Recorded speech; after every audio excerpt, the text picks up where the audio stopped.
저는 오늘도 TV 앞에 앉아 있었습니다. 420 외곽, 낡은 아파트 3층. 벽에는 곰팡이가 피어 있고 천장의 선풍기는 삐걱거리며 돌아가는데 저는 그 소음조차 듣지 못했습니다. 화면 속 서울의 밤거리가 너무나 환했기 때문이죠. 네온 사인이 번쩍이는 카페, 깔끔한 옷을 입은 사람들, 그리고 무엇보다 웃고 있는 여자 주인공의 얼굴. 그 여자는 누구한테도 무시당하지 않았습니다. 저는 37년을 살았지만 그런 표정을 제 얼굴에서 본 적이 없었습니다. 구독, 좋아요 누르고 어디서 시청 중인지 댓글에 남겨주세요. 어머니가 부엌에서 소리쳤습니다. 린, 설거지 안 할 거야? 네, 지금 갈게요. 저는 대답했지만 눈은 여전히 화면에 고정되어 있었고 손은 무릎 위에서 떨리고 있었습니다. 드라마 속 여자는 지금 커피를 마시며 친구와 이야기하고 있었습니다. 저도 그렇게 살고 싶었습니다. 누군가의 딸도 누군가의 짐도 아닌 그냥 응우엔 린이라는 이름으로 존중받고 싶었습니다. 돈이 아니었습니다. 제가 원한 건 돈이 아니었어요. 드라마가 끝나고 광고가 나왔습니다. 한국의 화장품, 한국의 자동차, 한국의 음식. 모든 게 깨끗하고 정돈되어 있었습니다. 저는 거울을 봤습니다. 거울 속 제 얼굴은 지쳐 있었고 손은 거칠었으며 옷은 3년 전 시장에서 산 남색 티셔츠였습니다. 하지만 저는 믿었습니다. 언젠가 저도 저 화면 속으로 들어갈 수 있을 거라고. 언젠가 저도 존중받는 사람이 될 수 있을 거라고. TV를 끄고 일어섰을 때 제 가슴은 뛰고 있었습니다. 그날 밤 저는 노트에 한 줄을 적었습니다. 나는 반드시 한국에 갈 거야. 그게 제 운명의 시작이었습니다. 중개소 사무실은 좁았고 에어컨은 고장 나 있었습니다. 책상 너머 중년 여자가 사진 한 장을 내밀었습니다. 사진 속 남자는 50대쯤 되어 보였고 얼굴은 검게 그을려 있었으며 미소는 어색했습니다. 배경은 논밭이었습니다. 최태수 씨예요. 경상남도 밀양에서 농사 지으시는 분이고요. 착하세요. 착하다는 말이 이상했습니다. 사람을 소개할 때 제일 먼저 나오는 말이 착하다라니. 저는 사진을 들여다봤습니다. 태수 씨의 눈은 카메라를 피하고 있었고 손은 어디에 둘지 몰라 주머니에 찔러 넣은 채였습니다. 그 모습이 낯설지 않았습니다. 저도 사진 찍을 때마다 그랬으니까요. 괜찮으신 것 같으면 다음 주에 화상 통화 한번 해보세요. 한국 생활 괜찮아요. 다들 잘 살아요. 중개인은 웃고 있었지만 그 웃음은 장사꾼의 웃음이었습니다. 저는 고개를 끄덕였습니다. 3주 후 저는 인천공항에 도착했습니다.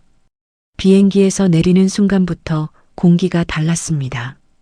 차가웠습니다. 11월에 한국은 420보다 10도는 낮았고 저는 얇은 카디건 하나만 걸치고 있었습니다. 입국장을 나서자 태수 씨가 서 있었습니다. 사진보다 더 작아 보였고 손에는 조화한 다발을 들고 있었습니다. 린 씨? 응우엔 린? 네, 맞아요.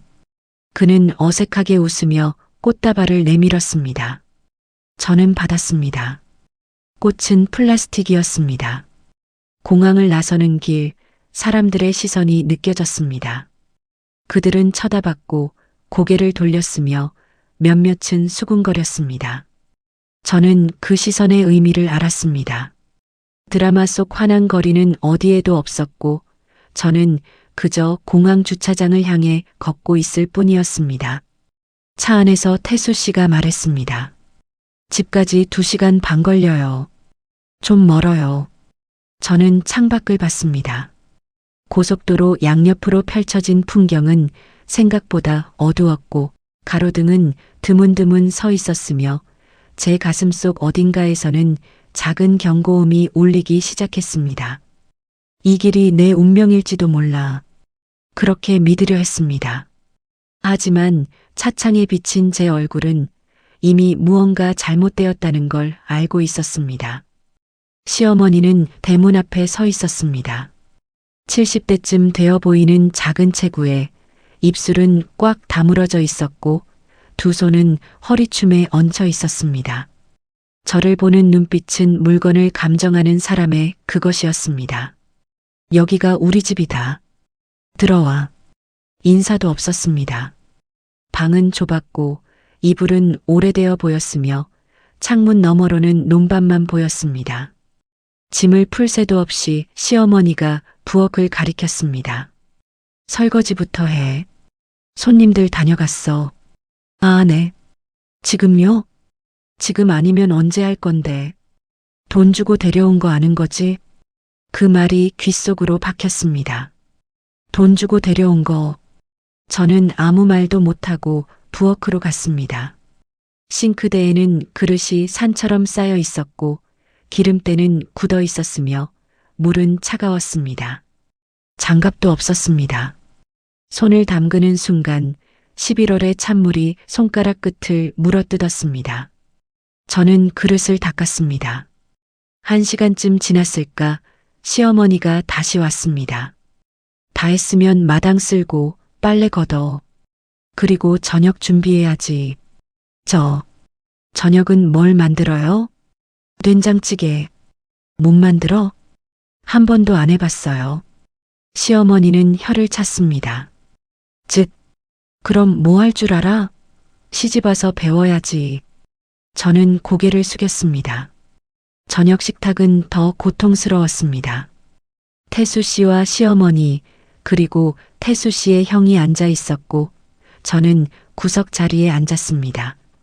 아무도 저에게 말을 걸지 않았습니다. 그들은 한국말로 이야기했고 저는 한마디도 알아듣지 못했으며 젓가락질조차 제대로 되지 않았습니다.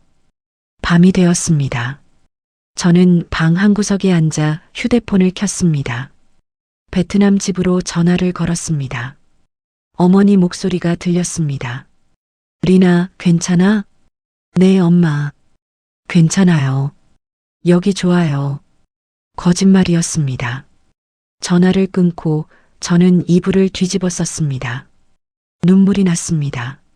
소리내지 않으려 이불을 입에 물었고 어깨는 떨렸으며 가슴속에서는 무언가 무너져 내리고 있었습니다.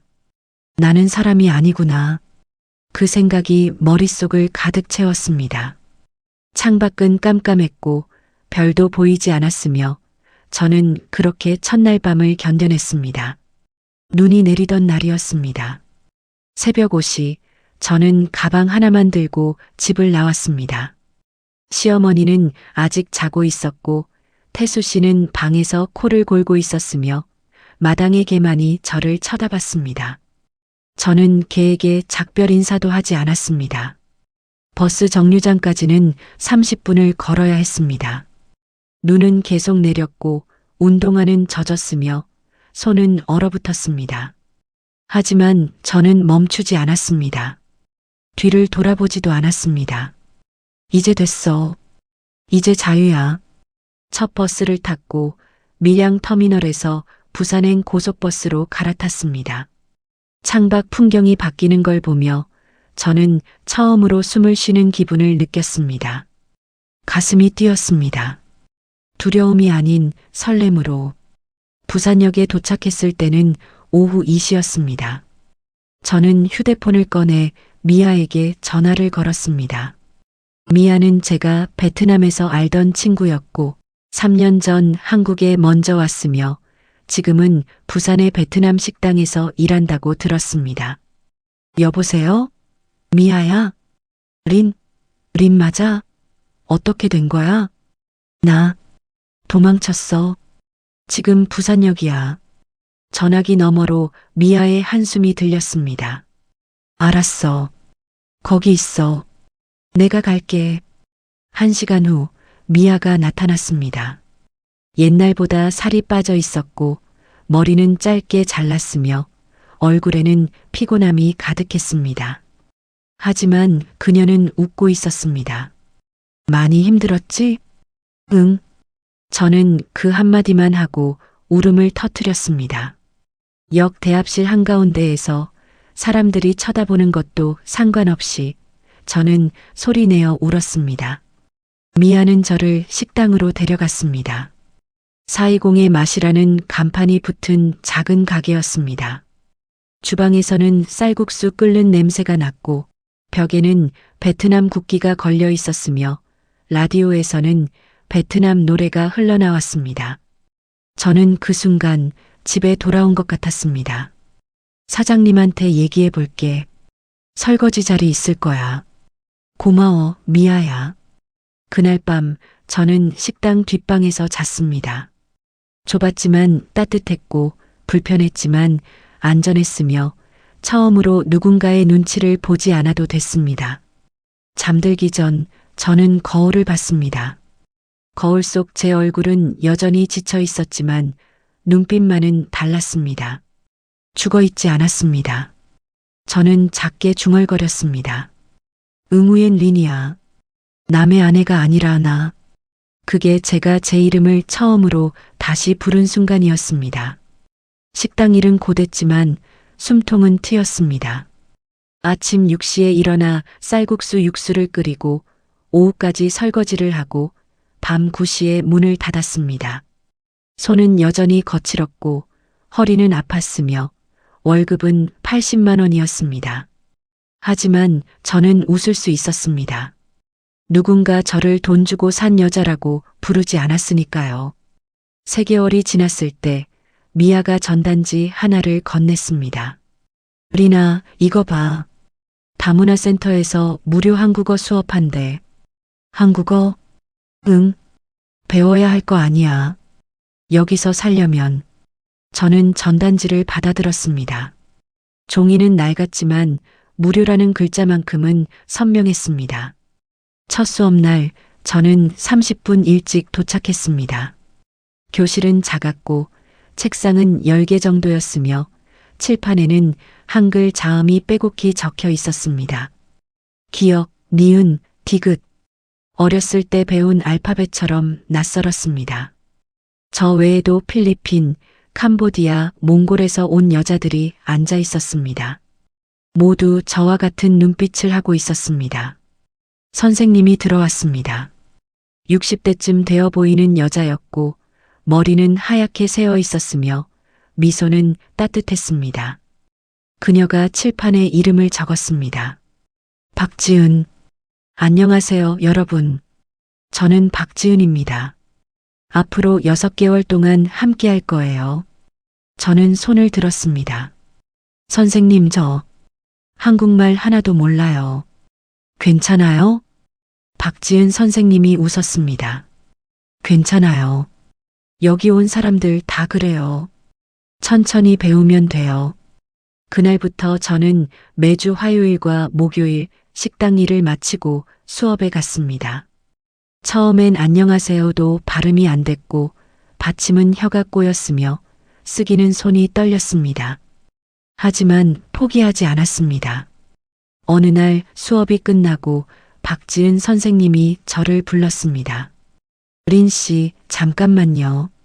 네, 선생님. 선생님은 제 공책을 펼쳤습니다. 거기엔 제가 연습한 문장들이 삐뚤빼뚤 적혀 있었습니다. 많이 힘들죠? 아니에요. 괜찮아요. 거짓말. 눈 보면 알아요. 순간 눈물이 났습니다. 누군가 제 마음을 알아본다는 게 이렇게 무너지는 일인 줄 몰랐습니다.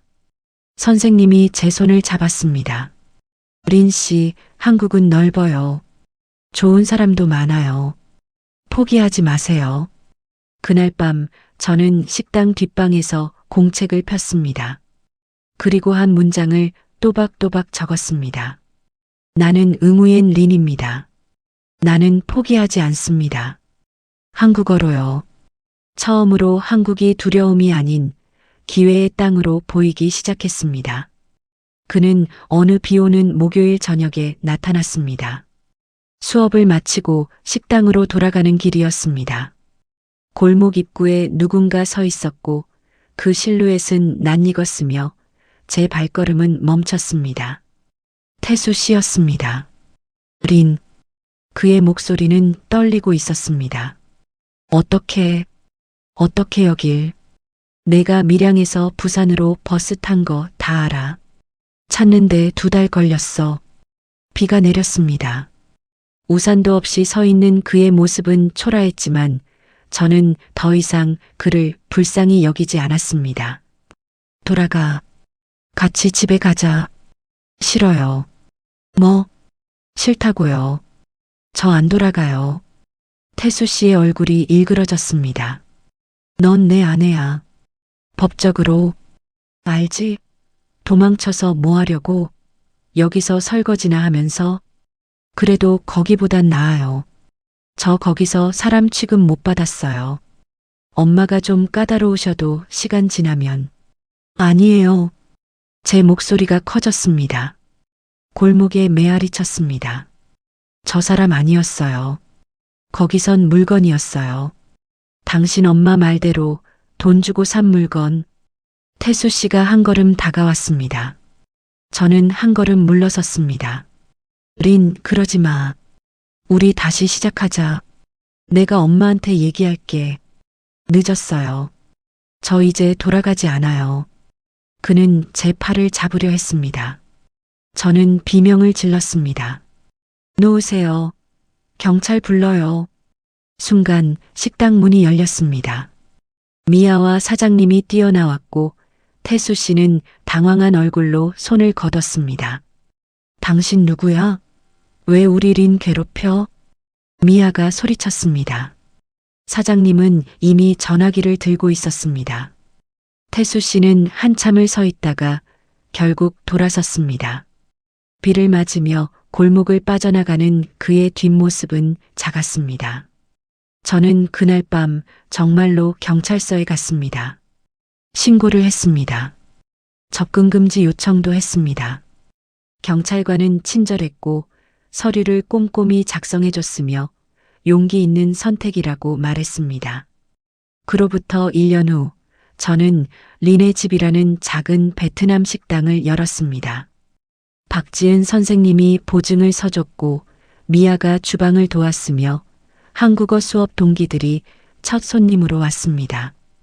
간판을 다는 날 저는 사다리 위에서 한참을 그 글자를 바라봤습니다. 린의 집, 결혼이 아닌 제 이름으로 만든 첫 번째 공간이었습니다. 그날 밤 저는 거울 앞에 섰습니다. 거울 속 제 얼굴은 더 이상 두렵지 않았습니다. 10년 만에 420으로 돌아가는 비행기에 올랐습니다. 창밖으로 부산의 불빛이 멀어지고 바다가 보였으며 구름 위로 올라섰을 때 제 가슴은 두근거렸습니다. 설렘이 아니었습니다. 두려움도 아니었습니다. 그저 준비된 사람의 떨림이었습니다. 인천에서 환승할 때 저는 면세점을 지나며 멈춰 섰습니다. 10년 전 태수 씨가 건넸던 플라스틱 꽃다발이 떠올랐습니다. 지금 제 손에는 진짜 꽃이 들려 있었습니다. 어머니를 위한 장미였습니다. 420 공항은 10년 전과 달랐습니다. 더 넓어졌고 사람들은 더 많아졌으며 간판들은 더 화려해졌습니다. 하지만 공기만큼은 그대로였습니다. 습하고 뜨거웠으며 그 냄새는 제 어린 시절을 불러냈습니다. 부모님이 나와 계셨습니다. 아버지는 더 늙으셨고 어머니는 더 작아 보였으며 두 분 모두 제 얼굴을 보는 순간 울음을 터뜨렸습니다. 저도 울었습니다. 10년 동안 참았던 것들이 한꺼번에 쏟아졌습니다. 엄마, 아빠, 나왔어요. 우리 딸, 우리 린. 공항 로비에서 한참을 껴안고 있었습니다. 사람들이 쳐다봤지만 상관없었습니다. 집으로 가는 길 어머니가 물었습니다. 리나, 한국 생활 괜찮았어? 네. 힘들었지만 이겨냈어요. 남편은? 헤어졌어요. 오래전에. 어머니는 한숨을 쉬었습니다. 걱정의 한숨이었습니다. 저는 어머니 손을 잡았습니다. 엄마, 걱정 마세요. 나 이제 한국 사람 아니에요. 베트남 사람으로 한국에서 당당히 살아요. 그 말에 어머니가 고개를 들었습니다. 제 눈을 똑바로 보셨습니다. 정말? 네. 내 이름으로 식당도 하고 강의도 해요. 이제 아무도 날 무시 못해요. 어머니가 웃었습니다. 눈물을 닦으며 웃으셨습니다. 사흘째 되던 날, 저는 옛날 동네로 갔습니다. 좁은 골목, 녹슨 대문, 빨래가 널린 옥상, 모든 게 기억 속 그대로였습니다. 동네 아이들이 골목에서 놀고 있었고, 저는 그 아이들을 불러 모았습니다. 얘들아, 한국어 배우고 싶은 사람? 아이들이 눈을 반짝였습니다. 일주일 동안 저는 매일 오후 그 골목에서 아이들에게 한국어를 가르쳤습니다. 한글 자음, 간단한 인사말, 숫자 세기. 박지은 선생님이 저에게 그랬던 것처럼 저도 천천히 다정하게 가르쳤습니다. 마지막 날 한 아이가 물었습니다. 누나, 한국 정말 좋아요? 저는 잠시 생각했습니다. 그리고 대답했습니다. 좋은 곳도 있고 나쁜 곳도 있어. 하지만 중요한 건 어디에 있든 내가 너답게 사는 거야. 아이가 고개를 끄덕였습니다. 한국행 비행기에 오르는 날 부모님이 다시 공항에 나오셨습니다. 이번에는 울지 않으셨습니다. 그저 웃으며 손을 흔드셨습니다. 저도 웃으며 손을 흔들었습니다. 진짜 귀환은 고향으로 돌아가는 게 아니었습니다. 나를 되찾는 것이었습니다. 강연장에 들어설 때 저는 숨을 깊이 들이쉬었습니다. 부산 시민회관 2층 100명이 앉을 수 있는 공간이었습니다. 의자는 거의 다 차 있었고 사람들은 웅성거렸으며 무대 위 마이크는 저를 기다리고 있었습니다. 다문화 여성 인권 강사 응우옌 린. 그게 지금 제 이름표에 적힌 문구였습니다. 10년 전 밀양의 그 좁은 방에서 이불을 뒤집어 쓰고 울던 제가 지금 여기 서 있었습니다. 믿기지 않았습니다. 하지만 이건 현실이었고 이제 시작할 시간이었습니다. 무대에 올랐습니다. 조명이 환했습니다. 객석의 얼굴들이 보였습니다. 젊은 사람도 있었고 나이 든 분들도 있었으며 몇몇은 베트남 여성처럼 보였습니다. 저와 같은 길을 걸었을 사람들이었습니다. 마이크를 잡았습니다. 손이 떨렸지만 목소리는 떨리지 않았습니다. 안녕하세요. 저는 응우옌 린입니다. 박수가 나왔습니다. 저는 제 이야기를 시작했습니다. 420의 가난한 집에서 TV를 보며 꿈꾸던 이야기, 국제 결혼으로 한국에 왔던 이야기, 돈 주고 산 여자라는 말을 들었던 이야기, 도망쳤던 이야기, 그리고 다시 일어섰던 이야기. 객석은 조용했습니다. 누군가는 고개를 끄덕였고 누군가는 눈물을 닦았으며 누군가는 주먹을 쥐고 있었습니다. 저는 계속 말했습니다. 한국에 와서 잃은 것도 많았습니다. 고향도 잃었고 가족도 떠나 있었으며 존엄도 잃었습니다. 하지만 저는 제 자신을 찾았습니다. 목소리가 떨렸습니다. 이번엔 감정 때문이었습니다.